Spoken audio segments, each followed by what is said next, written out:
नमस्कार, मैं हिमांशी। स्वागत है आपका द पैम्फलेट में।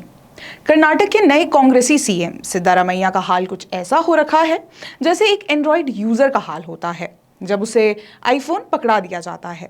कर्नाटक के सीएम को भी आजकल नई नई सत्ता की प्राप्ति हुई है और वो खुद भी ये पता नहीं लगा पा रहे हैं कि शुरू कहाँ से करना है। देखते हैं कि नई बहस अब क्या है। कुछ ही दिन पहले कर्नाटक में चुनाव निपटे हैं। चुनाव के बाद वहां कांग्रेस की सरकार सत्ता में बैठी है। अब कर्नाटक में नया एकेडमिक सेशन शुरू होने जा रहा है। इसलिए सिद्धारमैया ने अपने एक ताजा बयान में कहा है कि ग्रंथों और पाठों के माध्यम से बच्चों के दिमाग को प्रदूषित करने के कृत्य को माफ नहीं किया जा सकता है और कहा कि वे कार्रवाई करेंगे ताकि बच्चों की शिक्षा बाधित ना हो। इस बात पर जोर देते हुए सिद्धारमैया ने कहा कि हिजाब विवाद के कारण हजारों लड़कियां शिक्षा से वंचित हैं। उन्होंने राज्य सरकार से शिक्षण संस्थानों में महिलाओं के हिजाब पहनने पर प्रतिबंध को हटाने की भी बात की। उन्होंने सिलेबस में बदलाव की भी बातें कही हैं और जब कर्नाटक में कोई स्कूली पाठ्यक्रम में बदलाव की बात करता है तो जान जाइए कि वो क्या संदेश देना चाहता है। कर्नाटक के स्कूलों के सिलेबस की बात करें तो इसमें कुछ बदलाव लाए गए थे जो भाजपा सरकार द्वारा किए गए थे। उसके ही चलते लोग ये प्रश्न कर रहे हैं कि क्या अब टीपू सुल्तान का चैप्टर भी वापस लाया जाएगा। कर्नाटक में सिद्धारमैया की पिछली सरकार के दौरान टीपू सुल्तान की जयंती मनाई गई और उसके चलते कई विवाद भी हुए थे। अब सवाल ये उठ रहे हैं कि आखिर वो कौन सा सिलेबस है जिसकी बात कर्नाटक के नए कांग्रेसी सीएम कर रहे हैं।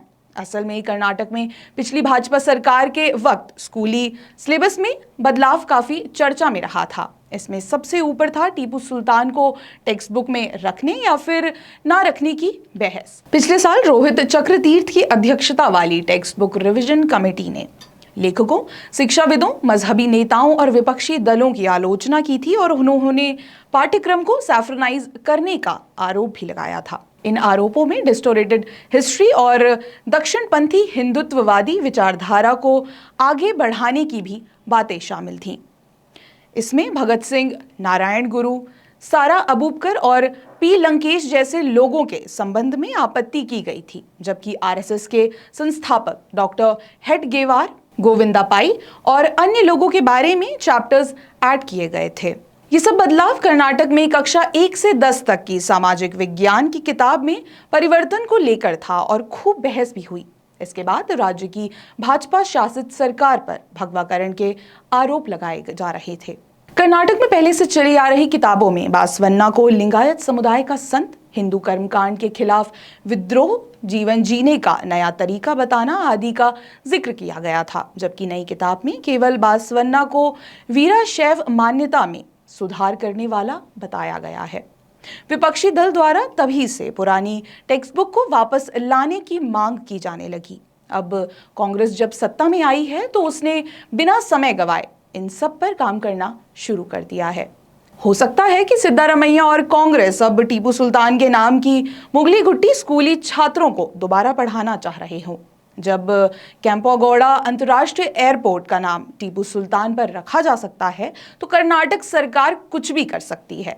जाते जाते आपको याद दिला दें कि ये वही टीपू सुल्तान है जिसने मालाबार क्षेत्र में 1 लाख से ज्यादा हिंदुओं और 70,000 से ज्यादा ईसाइयों को इस्लाम अपनाने पर मजबूर किया था। जिन लोगों ने इस्लाम स्वीकार किया उन्हें मजबूरी में अपने अपने बच्चों को शिक्षा भी इस्लाम के अनुसार देनी पड़ी। इसमें से कई लोगों को बाद में टीपू सुल्तान की सेना में शामिल किया गया। ऐसा मैं नहीं कह रही, बल्कि ये 1964 में प्रकाशित कैट बिट्रल बैंक की किताब लाइफ ऑफ टीपू सुल्तान में कहा गया है। सिद्धारमैया ने यह भी कहा कि कन्नड़ सेनानियों, लेखकों और किसानों के खिलाफ झूठे मुकदमे वापस लिए जाएंगे और नई शिक्षा नीति के नाम पर शिक्षा क्षेत्र में मिलावट नहीं होने दी जाएगी। इसी के साथ ये भी कहा कि अधिकारियों को मॉरल पुलिसिंग और लेखकों को धमकी देने वालों के खिलाफ सख्त कार्रवाई करने के निर्देश दिए हैं। कैसा लगा आपको हमारा ये वीडियो? कमेंट बॉक्स पर लिखकर अवश्य बताएं। तब तक के लिए देखते रहिए दी पैम्फलेट। धन्यवाद।